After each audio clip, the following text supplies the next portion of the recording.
And so what I've learned for myself is that when I started this off 15 years ago, it was rare that anybody listened to the words coming out of my mouth.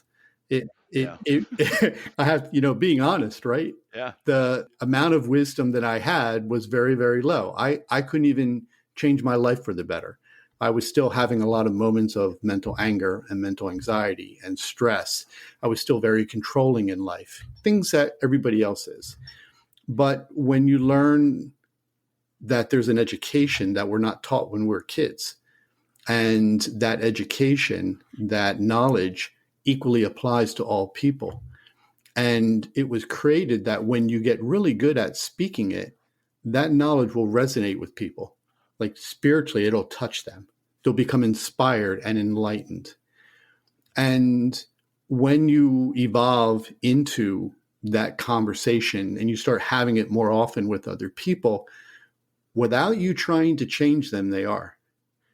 Wow. And so when it comes to living a life where you have an impact of not only within yourself, and you'll see a credibility when you change your life for the better and people see you happy all the time and not having any kind of moments of mental anger, and the stress and the worry is all gone. And then all of a sudden your choices produce more loving outcomes in your life and you're watching it all grow.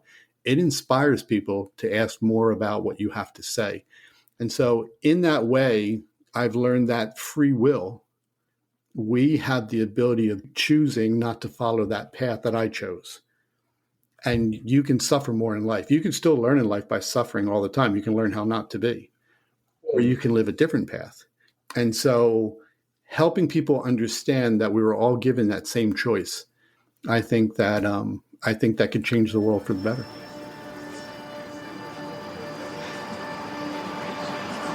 In a world where nothing is known, nothing is certain, reality is not real. Wake up! Be afraid of nothing. I'm Bob Heskey. Robert. The host with the ghost. This is my podcast, based on my paranormal documentary, Afraid of Nothing. Each episode, we talk to people who see life and the afterlife through a different lens. Join me. Who is this large man? And what's he doing in our bedroom? As we lift the veil and open our minds to see beyond our eyes lie. This is Afraid of Nothing.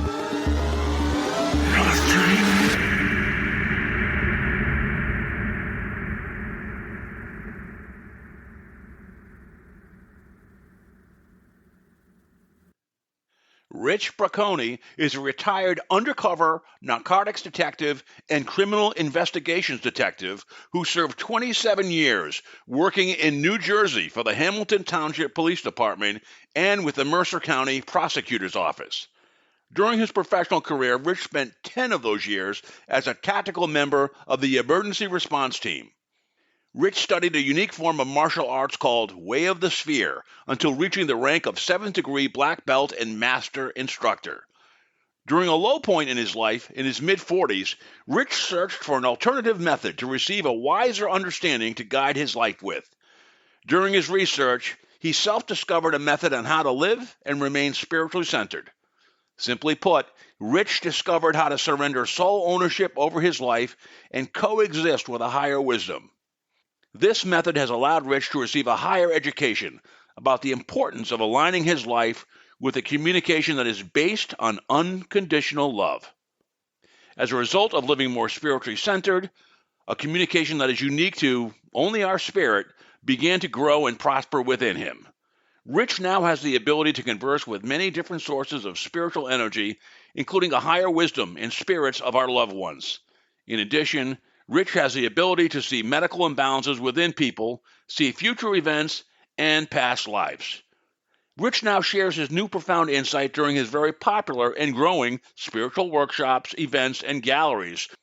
The purpose of Rich's events is to provide an alternate perspective and education about the importance of living a more spiritually centered existence while enjoying a life that offers more loving experiences to learn from.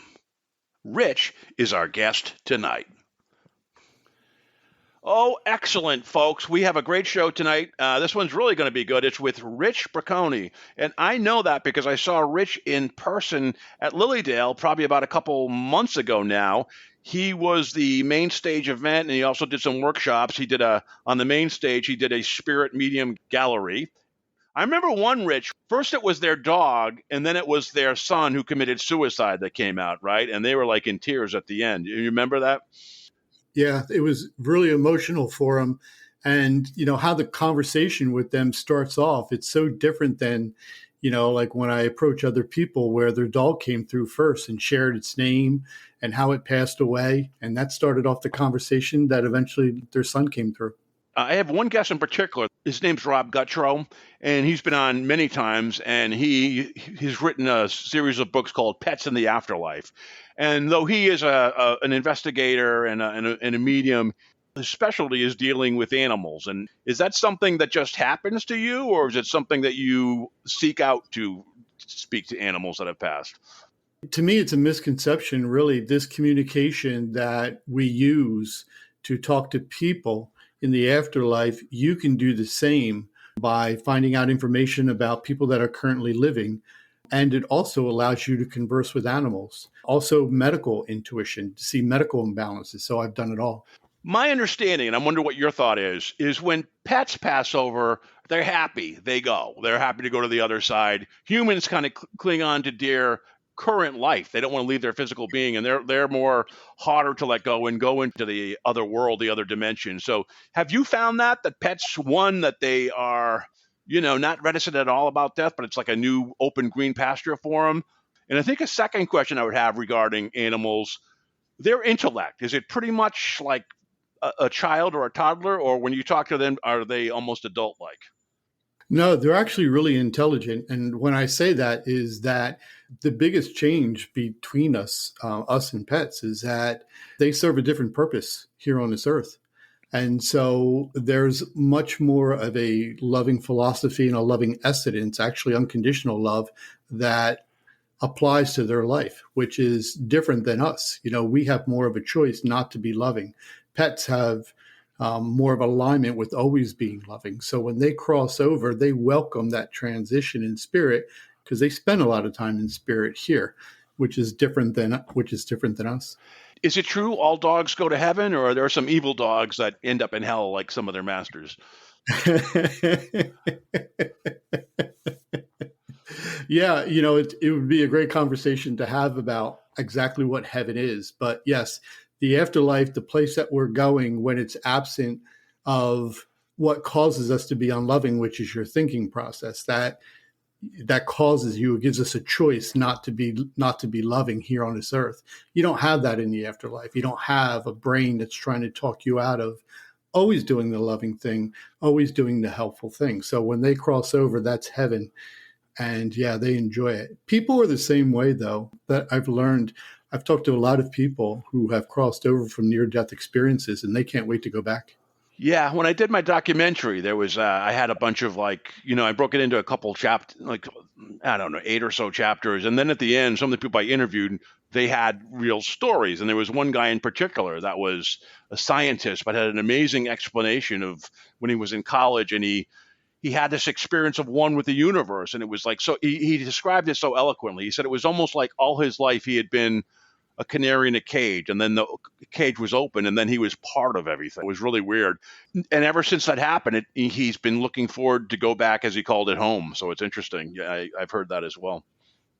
It's amazing when you experience that state of oneness, and you can do it here too, while we're on this earth. But when you start to experience that state of oneness, that harmony, that unity that binds people together, and love is responsible for it all, actually unconditional love, when that takes you in, you never want to get away from it. Mm. And so, yes, just like you, I've talked to many people in the afterlife, and because it's just a transition into a different kind of life, they can't wait to go back. Yeah. I'm still like a nervous guy, even though I've had 130 podcasts. So we'll see. I believe and I'm thankful every day, but that's always that slight skeptic. But What are you I'm nervous about? 90% there, Rich. Tell me what you're nervous about. I did a documentary called Afraid of Nothing. All right. Correct. And the title was really half the people think there's nothing when you die, and the other half think there's nothing to worry about.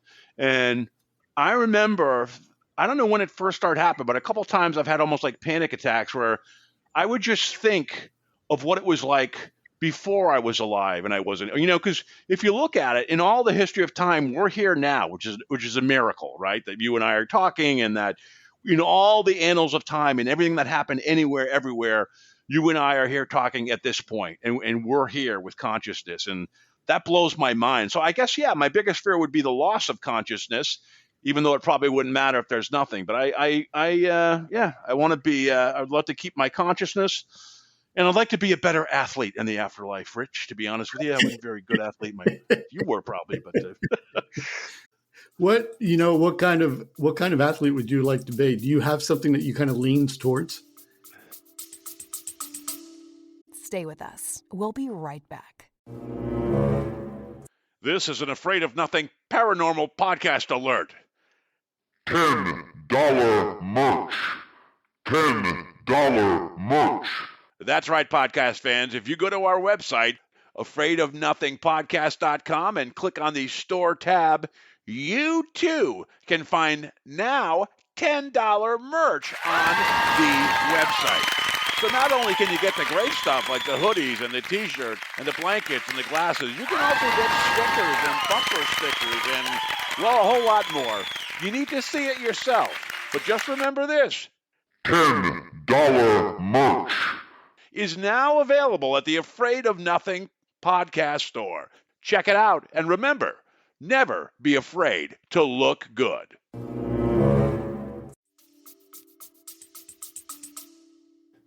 I have this weird, and I'm probably sharing too much information about me, but I have this, so I have a daughter that's autistic, and she had like a double gene or whatever, which caused her to be very flexible, but kind of soft muscle tone and whatever.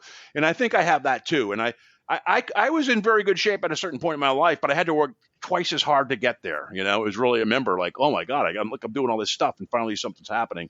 So I've always been kind of clumsy. So I would love to be good at a few things. I found a couple things I was okay at, but most of it I wasn't good enough.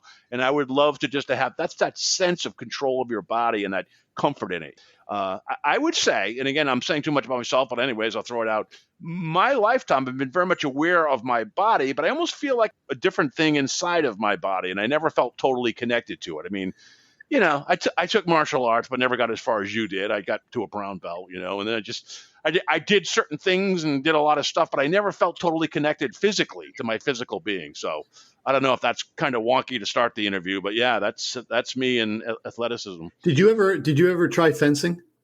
Fencing? No, I did not. Okay. As you're having this conversation with me, very often I'll become inspired with something, a piece of information that would pertain to you. And I see you as being very good at fencing. So it would be a physical thing, of course, but there's also something about like a tactical approach to it all. I think that you would be really good at. Well, who knows? Maybe there's some senior citizen fencing league around here I enjoy. All right, so there's a lot I want to cover with you, but I think I want to start from, you started off as a police officer, or was it undercover detective, emergency response team, all the above? Yeah, all you the started above. out in your career? Yeah, all the above, yes. How did that shape your inner perspective on the world, and how did that perspective shift when you became a medium on the spiritual side? Because I'd imagine as a police officer, undercover detective, there's a lot of lack of trust and on guard and not always thinking of people in the most positive way. And I would imagine that's totally shifted. You'd be on edge, you'd be on guard because any moment could be your last. I would imagine that's kind of shifted to where you are now. I've only met you. I saw you at Lilydale in the auditorium, and then we've talked on the phone. So I haven't met you personally or shaken your hand, but you seem very much comfortable in yourself and your being and who you are, and you just seem very kind of relaxed with that. And a lot of times you think of police officers are like drinking coffee or alcohol or whatever, and you seem beyond that. I was waiting for you to say donuts. I was It waiting was for you in to my bring mind, but I donuts. didn't know if that made sense. Yes. When I first started out, I didn't at the time know that, me being a police officer was something I wanted to do, but I kind of fell into it really, really well. And I started being pulled in a certain direction of doing undercover work. And I think it was just a series of opportunities that I fulfilled, that seizing these opportunities when they presented for me. And yeah, I started doing the undercover work at a very early time in my career. I made detective really early, like within 3 years, and they put me on a SWAT team. Throughout my time, being a police officer, I agree with you. You start to look at people from this mental viewpoint, and everything is about good or bad. And then, you start approaching the investigations in such a way where it's you against them. And they know that they're doing crimes and your job is to catch them. And they know you're coming after them. So this is like this big cat and mouse game. And very often your safety is in danger. Yeah, which of those, because it seems like the level of anxiety went up from police officer to undercover detective to emergency response team. Which was the most stressful and which did you enjoy the most of those three? With me, I was probably the first one in my department that did undercover work to an expanded degree. So I started off not even having any wires on me, not even having any backup. I would just go out and buy drugs on the street and start to build investigations against people. And when they got big enough, I would then start to ask for other people for help. And a lot of times that went to the county police officers because they had a lot of experience doing undercover work. And so, yeah, it was dangerous at first for me. Like I said, I would go out and buy drugs and not have any backup, or when I did have backup, there was no wire on me, so they couldn't hear what I was saying. And then my department saw the importance of making sure, I don't die in this process. So they started purchasing equipment for the first time. Yeah. Yeah, I would. Yeah, being an undercover detective or a police officer, your life is on the line. Emergency response, you're saving lives probably, but it's adrenaline is flowing. I would imagine 100 miles a minute. It's got to be were you like in an ambulance, an ER person, or what were you in terms of emergency response? No, I was on a SWAT team. Oh, okay. So emergency response team, being on the SWAT team. And so when something happened, there was a hostage situation, or if somebody started shooting guns, and, I was part of probably a group of like 12 people, and we all had different roles, and we would train, like on a monthly basis. Your personality must have changed. And how was it for you seeing the change in yourself from the police officer and then almost taking that layer of the onion off and down to the medium inside? How was that? How long did that take? And how did you kind of mentally assess that and accept it? It's a challenge. It kind of hardens you in the beginning. It kind of hardens you in such a way where you're constantly surrounded. When I was doing the undercover work, like I would just be on the streets, my entire shift. And very often you're going into people's homes to buy guns, or they're having parties and they're inviting you over. So a big part of it is trying to become friends with them, to show you that you're on their side. And it kind of hardens you when you watch how they live their life and what they do to other people. And so you start to have this viewpoint about these people that are just being harmful, not only to society, but their families and people that they say that they care about, and their children. You're watching them abuse their children. And yeah, it can harden you after a while. But now you see people, not as threats or danger or whatever. And it's just, is it just, I mean, did it take long to get there, to kind of look at people differently, or? Yeah, I always look at it, Rob, is that you change. When you start to explore the spiritual side of you, you change from a mental viewpoint to a spiritual viewpoint. And what comes with that is a perspective. So you start seeing past the physical, and then you start seeing the spiritual presence within people. And that's what you focus on. And then you realize that all these people that I was hardened against, they all started off with very unloving parents, with hard backgrounds. And so that's what they were taught. And I said to myself, it's got to be tough in this world when you don't have the right upbringing. You're being taught, like you're being beaten and hurt and all kinds of abuse is happening to you. And that's what you're being taught when you're a kid, and your parents are supposed to be like gods in your eyes. They're supposed to be these great people that are supposed to be wise and helpful. And they weren't. So I started having more of a forgiveness towards them, because I started seeing how they were actually taught. And eventually me speaking to them to that level, which helped me get people to confess to crimes that they normally wouldn't confess, murders and attempted murders, by just talking about how they grew up. And you could see, Rob, there was this drive inside of them, this spiritual will, that they were saying like, yes, I am messed up. It isn't my fault. I didn't sign up for this. And I never saw that in the beginning when I just started off in my police career. And so you believe that people can change because it happened to you? They can go from desensitized to awake and attuned? Very much so. I mean, everybody, that's your whole point here on this earth. There's a spiritual intelligence inside of you.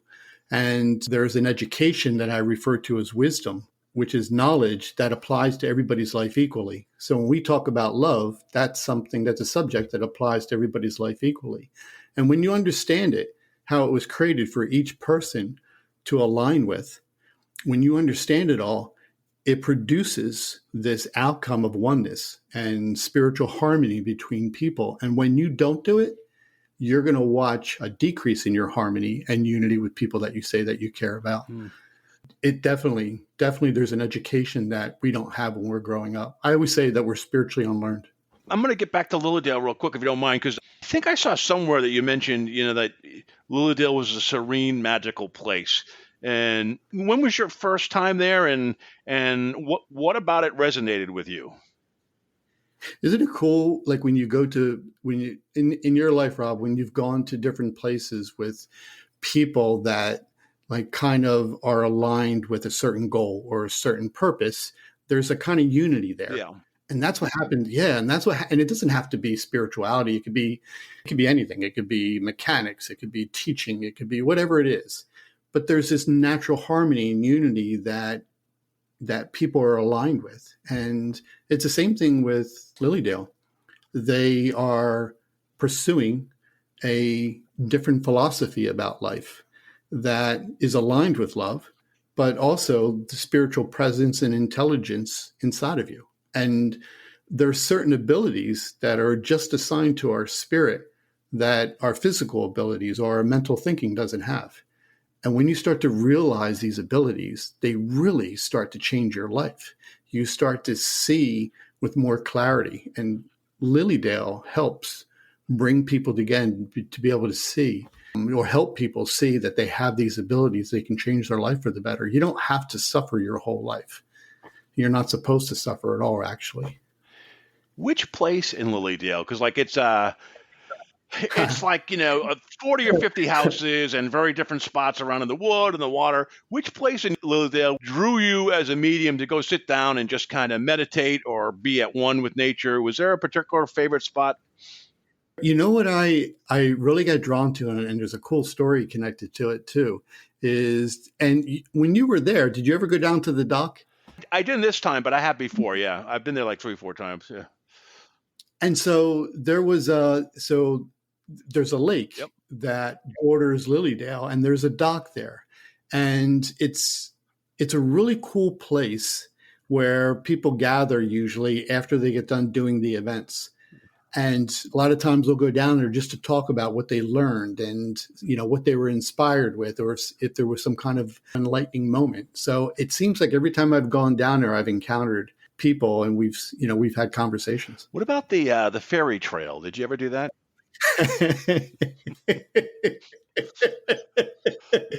Once. Right. It was enough. It was enough. Did you experience anything or what?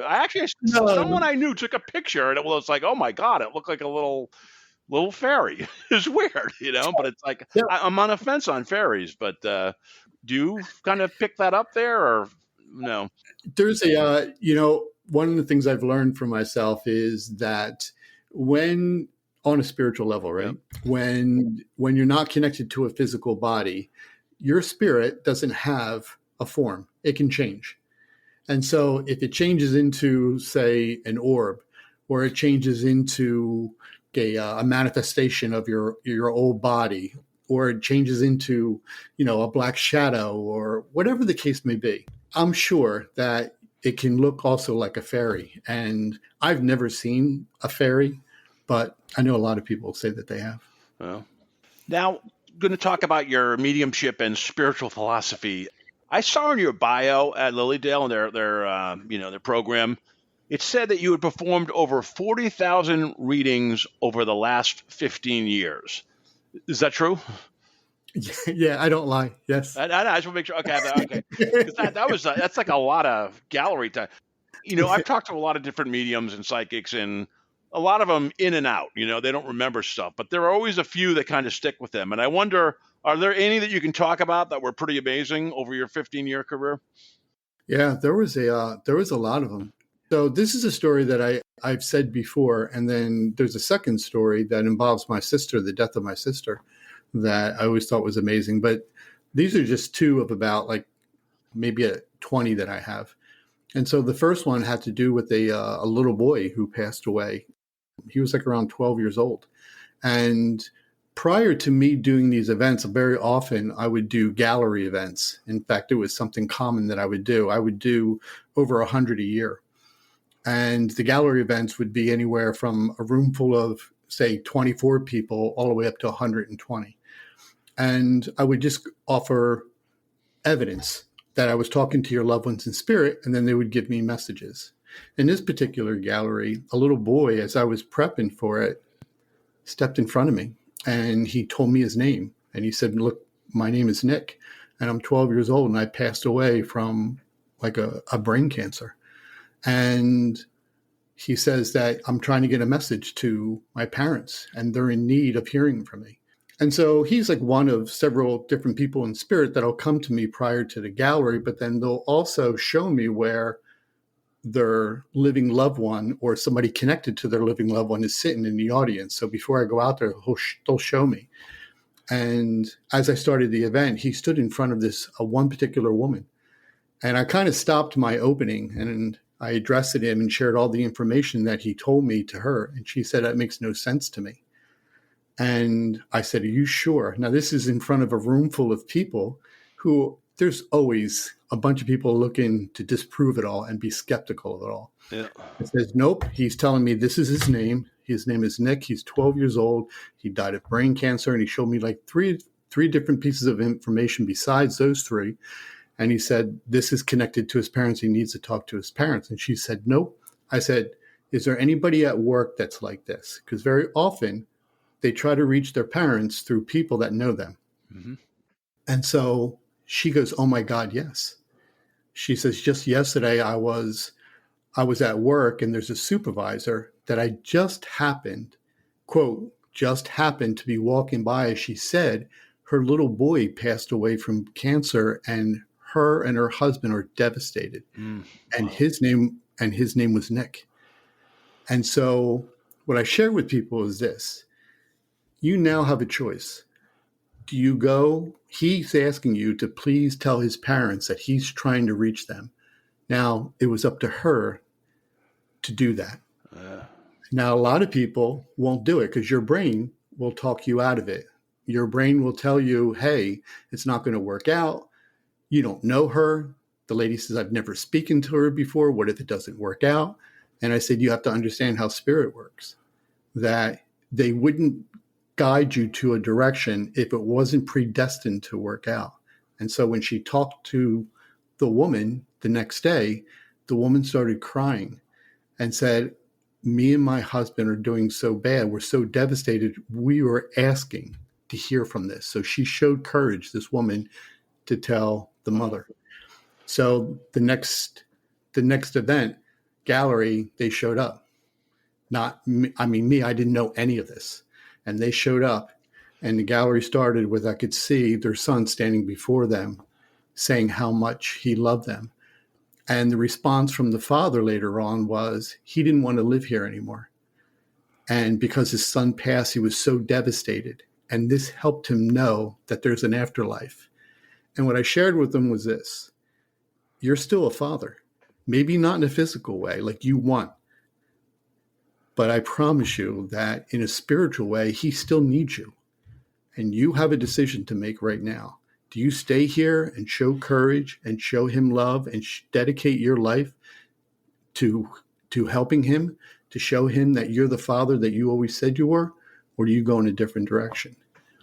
And he chose wisely. Mm. True story. Wow. Yeah, I saw you, like I said, in Lilydale, and it's interesting. You're the only medium I've seen that does this. It's you'll come out and you'll talk and you'll look at people, but you'll also like be talking to the spirits, but out loud. It's like, yeah, in a minute, I'll get to you. You'll do, I was like, wow, it's almost like you have like a classroom of kids and you're telling them to be quiet. You'll pick on one in a minute, but you got to get to this person or whatever, But you were almost having dual conversations with the spirits that you were in your head or that you saw, and the audience as well. So that was interesting. I hadn't seen other people do that in a gallery setting. And you know what? I never really considered it, but it must sound funny when I do that. How like you said, I'm having dual conversations. It's different, when I'm self-taught. And so I didn't have anyone teaching me to do mediumship. I never wanted to do mediumship. I had no interest in doing mediumship whatsoever. I was just interested in shifting my life around for the better and seeing if God existed. And in that process, I learned that we have a conversation inside of us that we can tap into, and we can talk to people in spirit.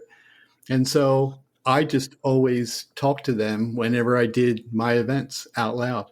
It was just interesting. I'd never seen anyone do that. I was like, wow. He's like, and it wasn't like chronic, but there were like key points. And you're like, yeah, I'll get to, and you go back to the person and you talk to him. And I found it very credible. I found it very interesting, to be honest.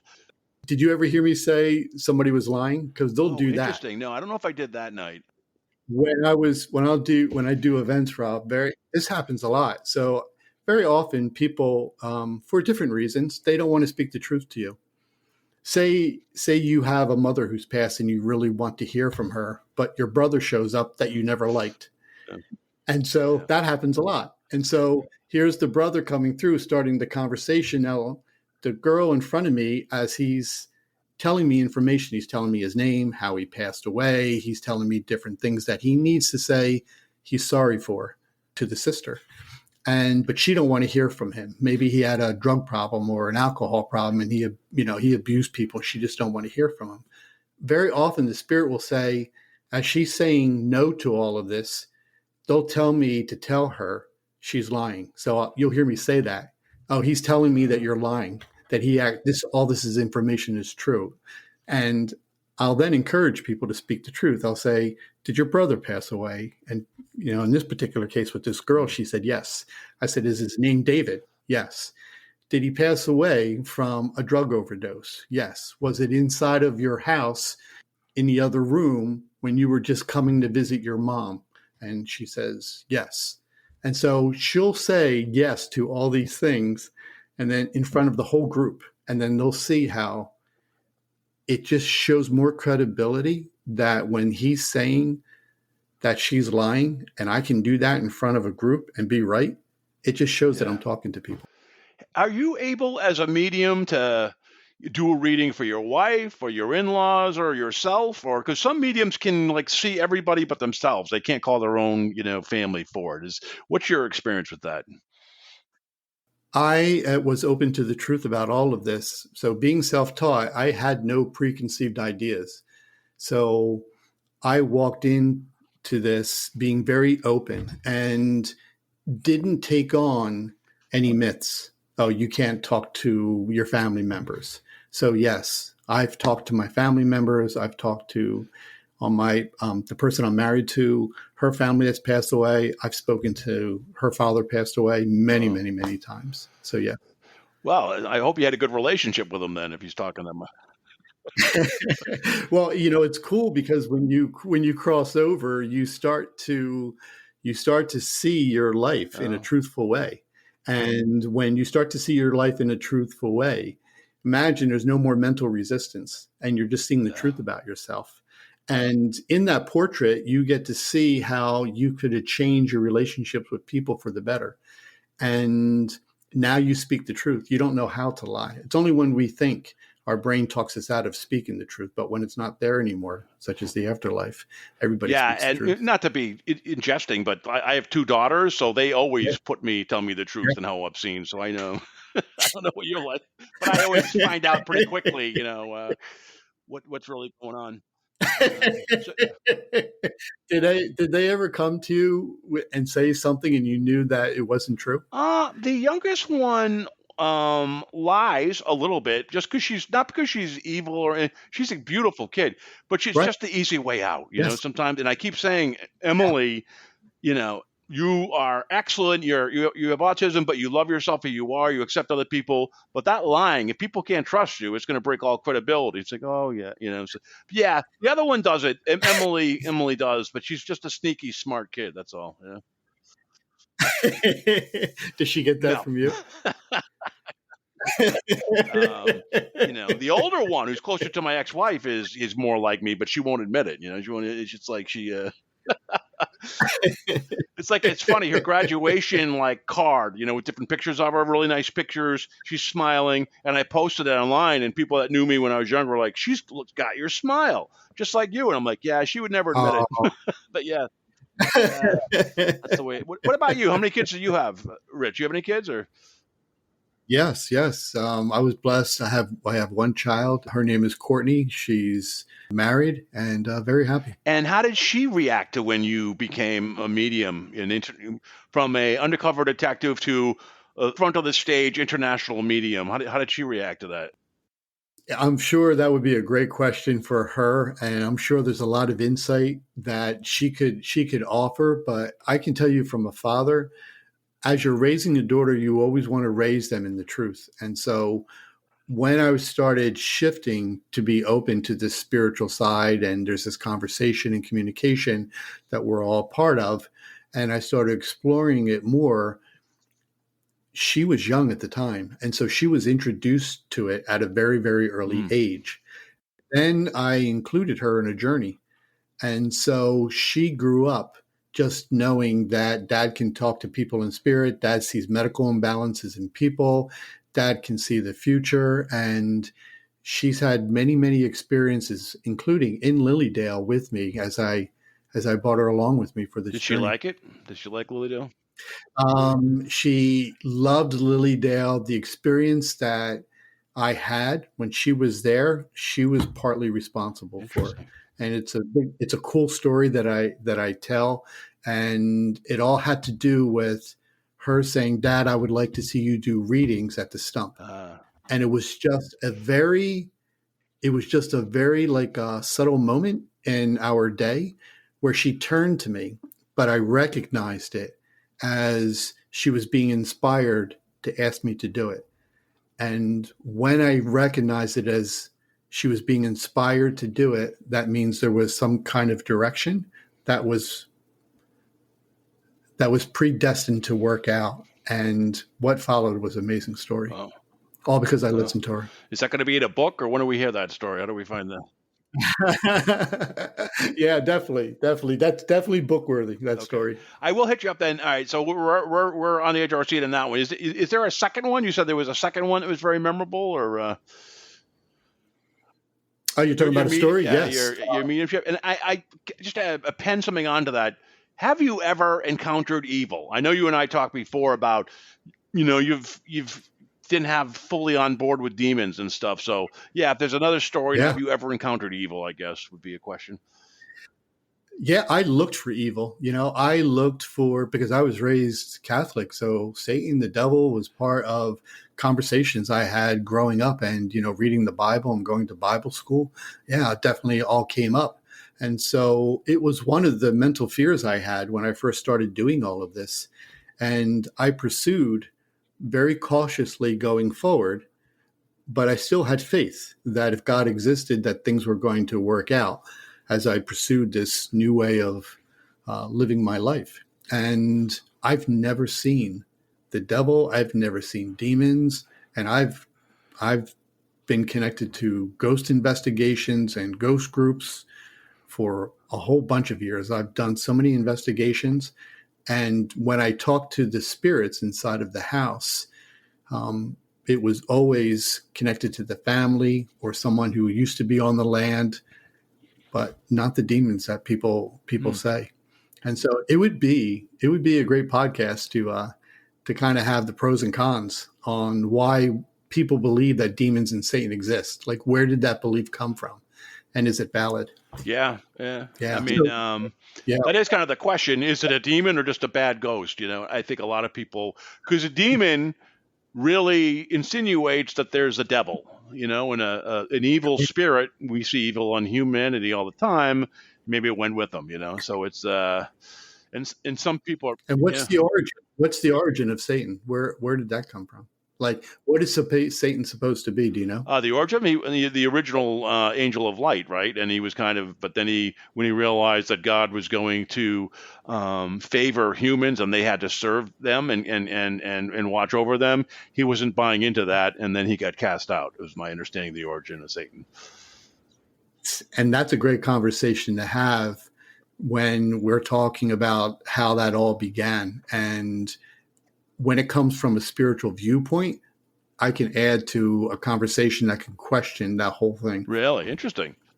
Oh yeah. So what's your belief in the origin of Satan then? And so me personally, I say that Satan doesn't exist. I say that it's a metaphor for your thinking. Okay. So evil is man-made. Just like time is a man-made convention, evil lies in man, and it's that darkness that he lets out, right? And he kind of projects it onto something else as the root of his evil. What I've been pursuing, Bob, is the fact that I notice within myself, and I'm saying this is true about all people, I always know the loving thing to do. And so when I use the words I know, that's a spiritual reference. So that's knowledge that I know to be true. And then you have knowledge that you think is true. And I realize that's two different forms of knowledge, two different answers.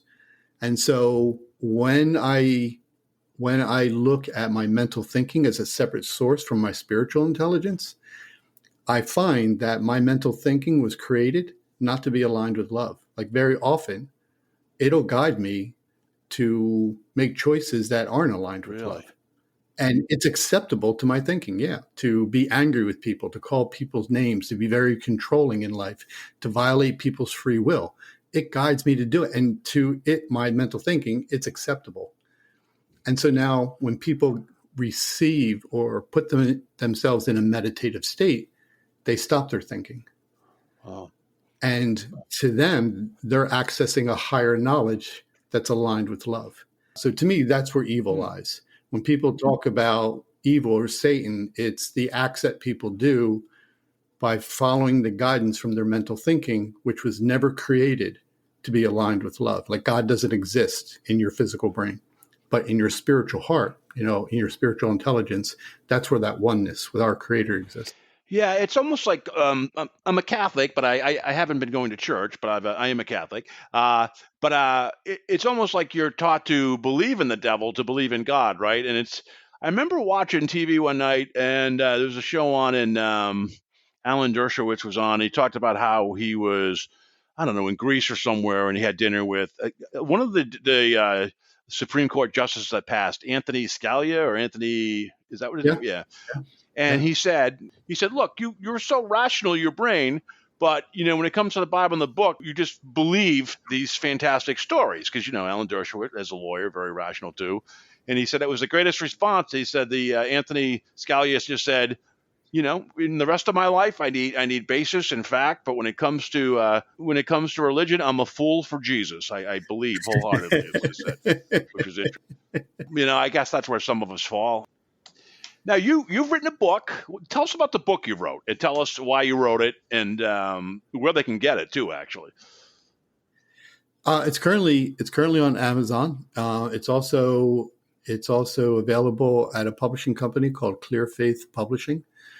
And it's a journey. It's me describing starting from nothing and not believing in any of this, and what the process that I went through to learn that there actually is a spiritual presence within us and connected to the healing power of love. And when you learn to surrender sole control over your life to that knowledge, a shift happens inside of you, a very good shift.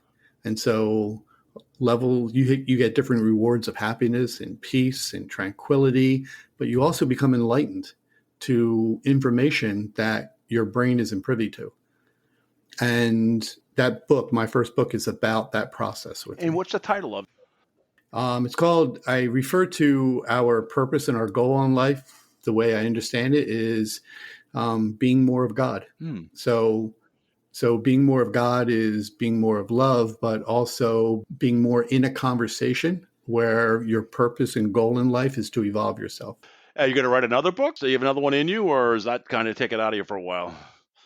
No, have you written a book? And can I just say, like, it's been a challenge to try to be an author. And so it's a great story how the gentleman who owns Clear Faith Publishing, how or why he chose to publish my book. But it's a challenge. So yes, I am writing a second book.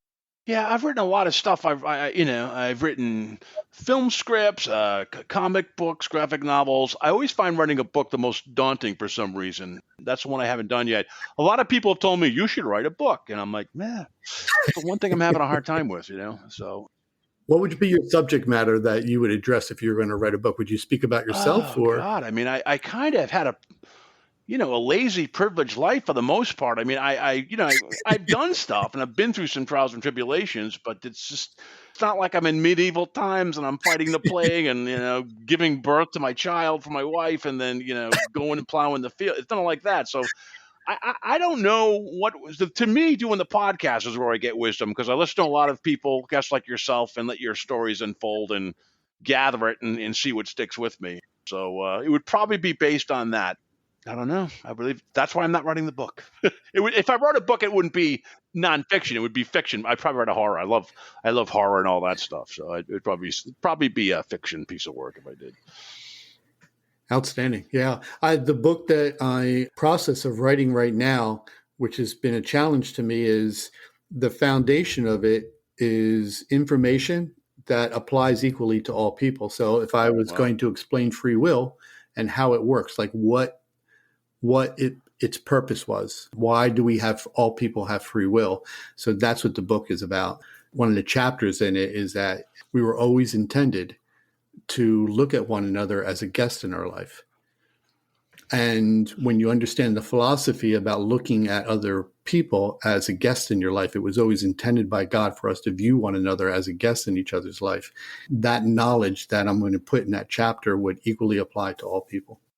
You know what's strange is despite the free will that we all have and we all make different decisions, I forget who said this, but it was basically doesn't change the universe. It's still going in its own direction, and what happens in the bigger picture is going to happen. We're just a little bunch of micro stories happening underneath the surface. Our free will doesn't change the overall course of the universe and the bigger picture. It's weird. We go from free will, very ego-driven, and then we go to heaven and theoretically become part of everything. Yeah. So, but yeah, I mean, what do you think of that free will? Do you think what we do matters in the big picture, or just in our little community for the most part? Yeah, I think it definitely matters. If you look at the concept that my first book was about, and my second book is about too, is being more of God. And so what I've learned for myself is that when I started this off 15 years ago, it was rare that anybody listened to the words coming out of my mouth. I have, being honest, right? Yeah. The amount of wisdom that I had was very, very low. I couldn't even change my life for the better. I was still having a lot of moments of mental anger and mental anxiety and stress. I was still very controlling in life, things that everybody else is.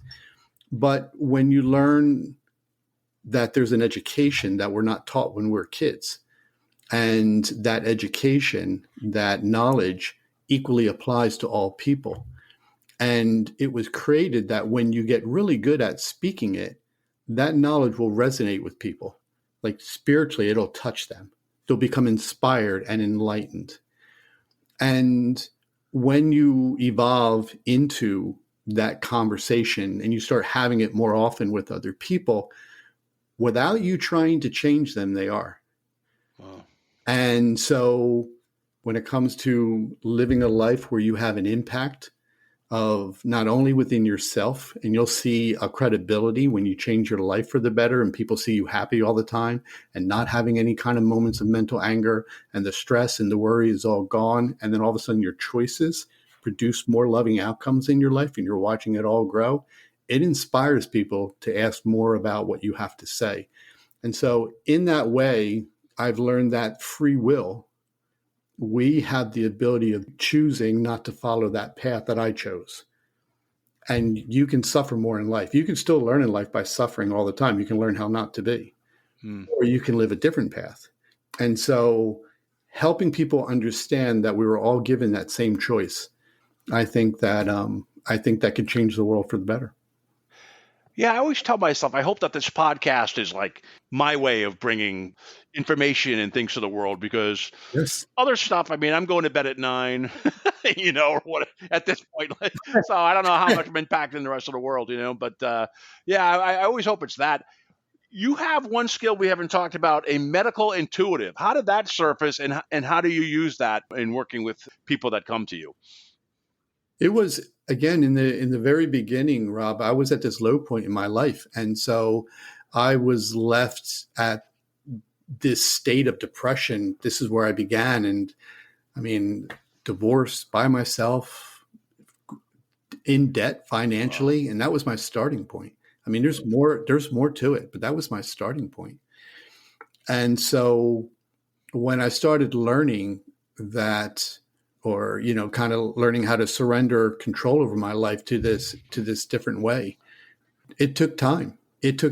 And as you start to realize that it exists, you start to embrace this newfound enlightenment, and it starts to affect your life. What was the question that you just asked me? Sometimes I go off topic a little bit because I get these visions, but what was the question that embarrassingly enough, sometimes I forget the question I asked. So we both be stupidly happy that you answered. I'm assuming, because I asked about medical intuitive, how you kind of how you came about to become aware of it, and how do you make that available to clients? Do people come up and say, I've had a bad stomach ache, and you go, oh, you better check this out, or what? How does that? When I first started doing all this, I didn't know what a medical intuitive was. So it was just me learning how to talk to a higher power of wisdom. And then I was just changing myself. And then one day, after about a year of just making improvements in my life, and I mean, there's so many stories that went on for this year, but all of a sudden I was at my martial arts school, and one of my students walked in, and I got drawn to the heart area of my student. And I started receiving information about the defect in their heart. I started seeing a rise in their blood pressure. I started seeing medication. I started seeing a hereditary defect that was about to have an effect on their quality of life. And so it was the first time. And when you have these experiences, you go, there's no way that can be true. Yeah. So I started pursuing and asking them more whether the information that I just spiritually saw, was true. And we sat down and we talked. Anyway, 15 minutes later, there was enough information I shared with them. And they went to their doctor the next day, and they found the defect inside of their heart through the doctor exam. And so the medical intuition served as a kind of a bridge for me discovering that inside of us, when there's a spiritual need to see information to be helpful to other people, we have that ability. And so I started doing just readings for people for free, just to see if I could diagnose them. And over time, I got better and better and better at it. And so for the first the first 8 months, a year and a half, I just did free readings for people. I actually helped someone. I found the cure, or I was inspired. I shouldn't say I found, but I was inspired with the cure for a stage 4 pancreatic cancer that I put in my first book. The Wow. doctors actually gave him 30 days to live, stage 4 pancreatic cancer. And I was inspired with 3 different things that was going to cure it. And it's in my first book, but it's a whole big story that he walked out of the hospital 30 days later, cancer free. Do you have to be there in person? Do you go over the phone or the computer, or what's the best way to do that? Coolest thing, one of the things I learned is never minimize what your spirit and God can do together. A higher power can do, never minimize it. So yes, it can be done always. It can be done over the phone. It can be done not over the phone. Somebody could send me a picture. Somebody could send me smoke signals. It doesn't matter. Yeah. Um, and do you have nightmares at all? I mean, you have all these things going on when you're awake. When you're sleeping, are you allowed to just rest, or what are your dreams like? Are you able to kind of relax at night? Can I just say it's the coolest thing? My dreams have changed. Wow, that's interesting. And so, yeah, they've actually shifted and they've actually changed. When I first started doing all this, I had the normal dreams like everyone else. And so, I would have nightmares and fears would come in, and that's what most of my dreams were about. And then as time went on, after the medical intuition, I started talking to people in spirit, some time later, and then I didn't know how to shut them off. And so they would keep me up all night long. And once I understood my role in it all and how I could shut them off, I finally did it.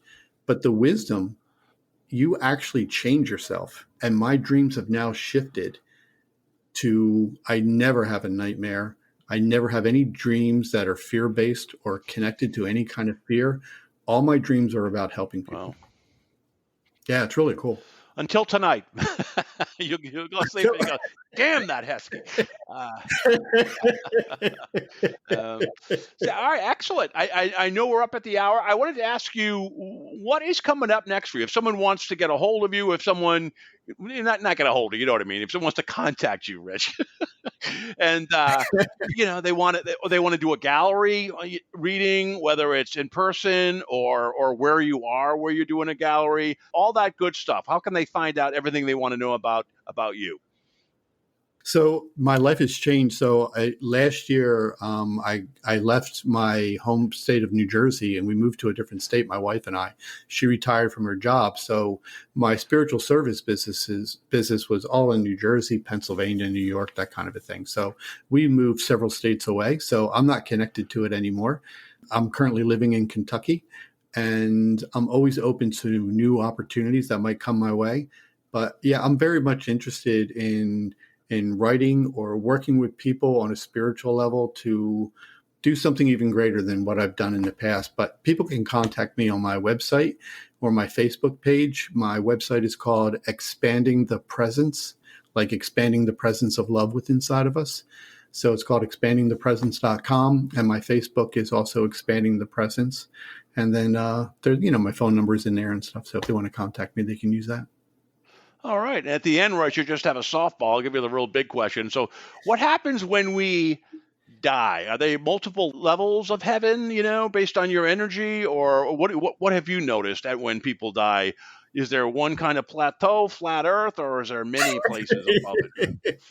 So I only share with people about what I've personally experienced. And so there's a spiritual goal that's different than your mental goals. And your spiritual goal, I always say, is becoming more of God. So we all have these opportunities to do the loving thing and to explore the education about how that would make not only our life better, but also the life of people around us. So what I share with people is this: at the end of your life, you're going to look at everything you've ever done. And what you want to be able to say to yourself is, I was damn proud of the choices that I made. And so what I share with people is this, that when you become proud of yourself or the choices that you made, that was a response that God created in all people. It's not something that's different in people. That's the same response. And when you learn to overcome your challenges in life and you still align and show faith in promoting this loving outcome, this state of oneness, this greater unity, this harmony that is predestined for you and the people around you. It's a life at the end of your life, in your afterlife, that you're going to be very, very proud of. And that is being spiritually successful. So that's what I saw. Well, that's a good way to wrap it. Do we come back if we're not that good in reincarnation? Because half the people in Lilydale, again, I'm using half, but a lot of people in Lilydale believe in reincarnation and others don't. And it's a spiritual community, right? So I'm just curious, if I fail my mission and haven't done enough, do I come back or is it one shot? I definitely know that people do return. Yes, I definitely know that people do return. I've seen it. I've experienced it, but I don't know the criteria for it all. Oh. Well, I hope you return to the show again at some point in the future, Rich. I really enjoyed it. Look forward to meeting you at some point. Until then, thank you so much for being here tonight. Rob, it was a real pleasure. I so enjoyed speaking with you. Thank you very much for this opportunity.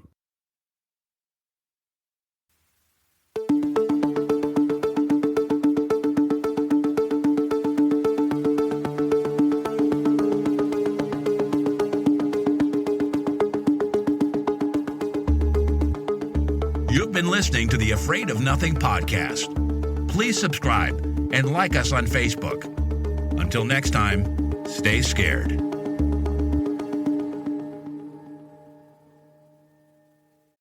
Hey, you're still here? Great. Then why not listen to another episode? Visit afraidofnothingpodcast.com to peruse all the shows. That's afraidofnothingpodcast.com. And while you're there, click the coffee cup icon to buy me a coffee and leave a review. I'll give you a shout out in an upcoming episode, and the world will know how swell you are.